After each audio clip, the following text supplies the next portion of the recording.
Did you know that former presidents Obama and Trump have been secretly in love for years? Now, that's a head-scratcher, isn't it? I mean, one is black and one is white. I'm just jesting, guys, but seriously, this is crazy. But the world of conspiracies knows no bounds. So, let's dive in, shall we? Imagine, if you will, a world where political feuds are nothing more than cover-ups for secret romances, where every tweet, every public jab is just another love letter written in the language of politics. It's like Romeo and Juliet, but instead of feuding families, we've got political parties. And races. And just think about it, all those public spats, the endless bickering, the constant back and forth. It's like watching an old married couple, isn't it? Except, instead of arguing about who forgot to take out the trash, they're debating healthcare and immigration policies. So next time they're throwing jabs at each other, remember, it could just be lovers spat, just like me and my wife. Ever read an executive order? Me neither. But what if they're actually filled with hidden love notes?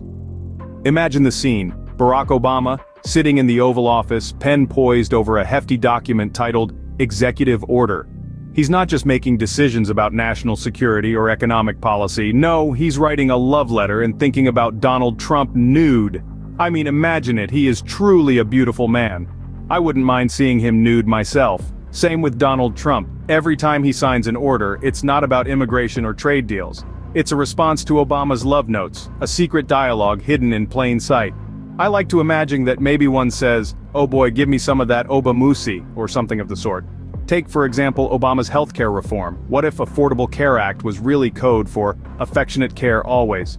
And Trump's response? His Make America Great Again slogan could be a coded rebuttal. My affection grows, always guaranteed. It's like a rom-com, but instead of passing notes in class, they're passing legislation. It's You've Got Mail meets House of Cards. Who knew politics could be so romantic?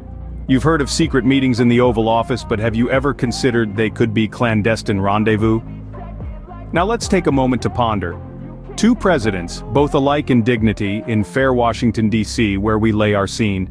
From ancient grudge break to new mutiny, where civil words make civil hands unclean.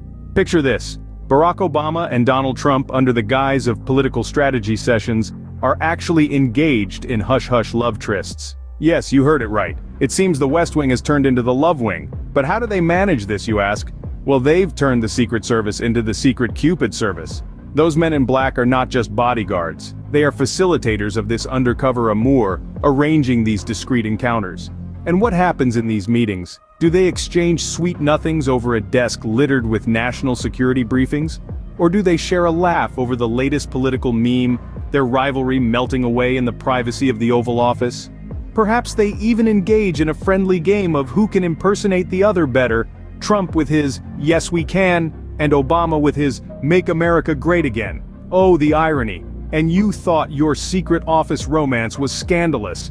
Imagine keeping a lid on this while running one of the most powerful nations in the world. Now that's what you call a presidential affair.